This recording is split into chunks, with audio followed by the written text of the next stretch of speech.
आंखें बंद, उगते हुए सूर्य का ध्यान कीजिए। दोनों बाहों के मध्य भगवान सूर्य का ध्यान कीजिए। गायत्री मंत्र सस्वर हमारे साथ साथ। ओम भूर्भुवः स्वः तत्सवितुर्वरेण्यं भर्गो देवस्य धीमहि धियो यो नः प्रचोदयात्। ओम भूर्भुवः स्वः तत्सवितुर्वरेण्यं भर्गो देवस्य धीमहि धियो यो नः प्रचोदयात्। ओम भूर्भुवः स्वः तत्सवितुर्वरेण्यं भर्गो देवस्य धीमहि धियो यो नः प्रचोदयात्। ओम भूर्भुवः स्वः तत्सवितुर्वरेण्यं भर्गो देवस्य धीमहि धियो यो नः प्रचोदयात्। ओम भूर्भुवः स्वः तत्सवितुर्वरेण्यं भर्गो देवस्य धीमहि धियो यो नः प्रचोदयात्। मेरे साथ साथ आप लोग भी दोहराएंगे। ओम अस्तो मा सद्गमय। ओम अस्तो मा सद्गमय। ओम तमसो मा ज्योतिर्गमय।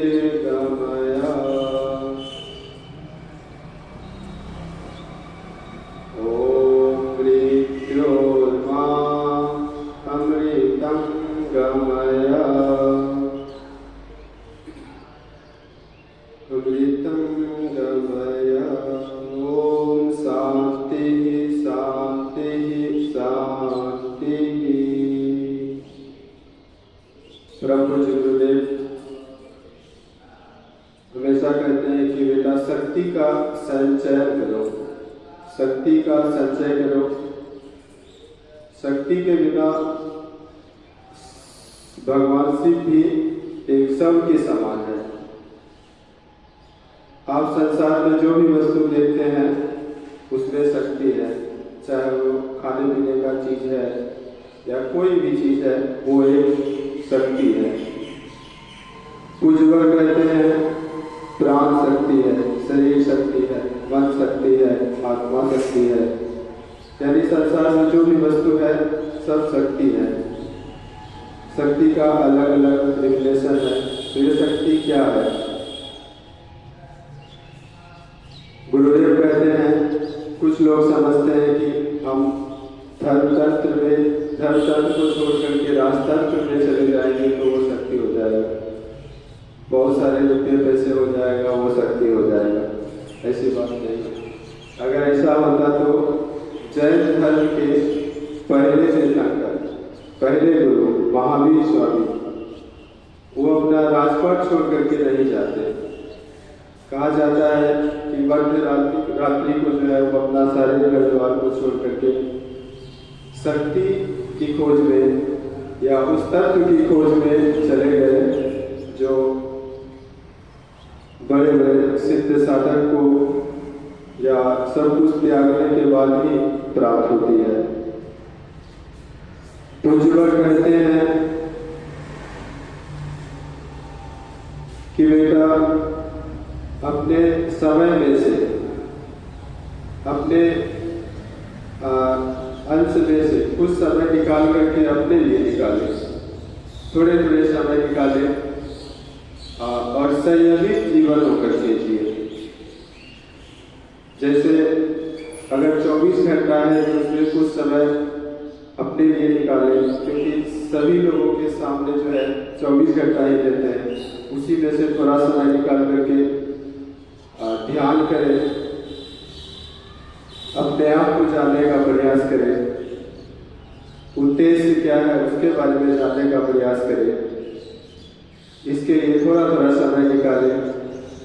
इसी का प्रत्येक रविवार को एक कार्यशाला का आयोजन किया जाता है, जिसमें योग, प्राणायाम, ध्यान और भी बहुत सारे चीज़ों के बारे में बताया जाता है। एक बहुत ही उच्च स्तर के साधक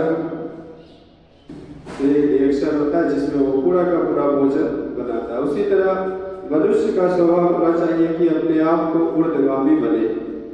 अगर आप दीपक जलाते हैं घर में तो उसका ध्यान करिएगा तो देखिएगा ज्योति का जो लौ है वो हमेशा ऊपर की ओर बढ़ते रहता है, ऊपर की ओर अपने आप को जलता है और सामने वाले को रोशनी देता है।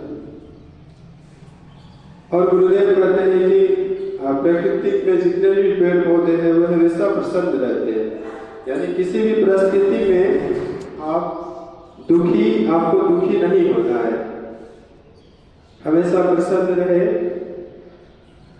सुख दुख, लाभ हानि, जीवन मरण, ये तो प्रकृति का खेल है, इसमें तो खुशियाँ आएगी। एमके सर आते हैं, आज वो पटना में चूंकि युवा प्रकोष्ठ का गोष्ठी है वहाँ चले गए हैं, आज वो नहीं आएंगे और बाकी सब लोग आएंगे थोड़े समय में।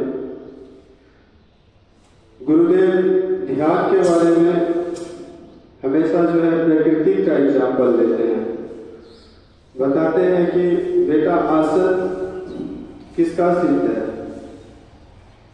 आसन जो है पेड़ का सिद्ध है। बड़े बड़े भक्त, संत, ध्यानी, योगी, महात्मा, अमलात्मा, बुलात्मा प्रकृति के गोद में रह करके ध्यान करते हैं। प्रकृति हमें सिखाती है सबसे पहले स्थिरता, यानी जब हम ध्यान करें तो हमारा आसन स्थिर होना चाहिए, हमारा मन किसी तरह का इधर उधर बातों में ना भटके। अगर कोई विचार आता भी है तो उस विचार को पकड़े ना रहे। इसके बाद आता है शांति। स्थिरता जैसे ही आएगा तो जीवन में शांति आती है। जब आप शून्य की स्थिति में होते हैं तो एक तरह से आपके ऊपर जो है एक अत्यंत ही शांति की अनुभव होती है। जब आप देखेंगे सारे चीजों का मोह माया से एक तरह से अलग हो जाते हैं या सारे विचारों से शून्य हो जाते हैं तो एक अत्यंत ही शांति की अनुभूति होती है। गुरुदेव कहते हैं कि बेटा जैसे पेड़ का स्वभाव है ऊपर उठना, ऊर्ध्वगामी होना, तो उसी तरह से आप जब ध्यान करते हैं तो अपने आप को हमेशा ऊंचा उठाए। ये मत सोचे कि मेरा जो है प्रोग्रेस नहीं होता है। जब आप नियमित रूप से करेंगे तो धीरे धीरे आप पाएंगे कि पहले की तुलना में आप बहुत ऊपर उठ रहे हैं। फिर गुरुदेव कहते हैं कि जैसे पेड़ का स्वभाव होता है अपना भोजन जो है फोटोसिंथेसिस, प्रकाश संश्लेषण की क्रिया से जो है संपन्न करते हैं। उसमें सूर्य का प्रकाश और पत्तियों में जो है क्लोरोफिल होता है, कार्बन डाइऑक्साइड आदि का जो है।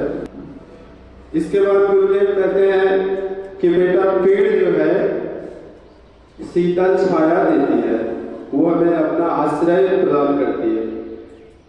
जब बहुत ज्यादा गर्मी का सीजन चल रहा होता है तो कोई भी मनुष्य जब आता है तो वहाँ एक पेड़ का जो है आसपास अगर कोई देखते हैं तो उसके नीचे बैठ करके वो कुछ समय उनकी छाया में रहना चाहते हैं। इसके बाद गुरुदेव और सारे और एग्जाम्पल देते हैं कि कम से कम प्रकृति के गोद में रह करके उनको देखो, उनका अनुसरण करो और अपने जीवन में आगे बढ़ते रहो। इसीलिए हम सबका कर्तव्य है कि हम अपने जीवन में हर परिस्थिति में प्रसन्न रहे और जीवन को आगे बढ़ने में मदद करें।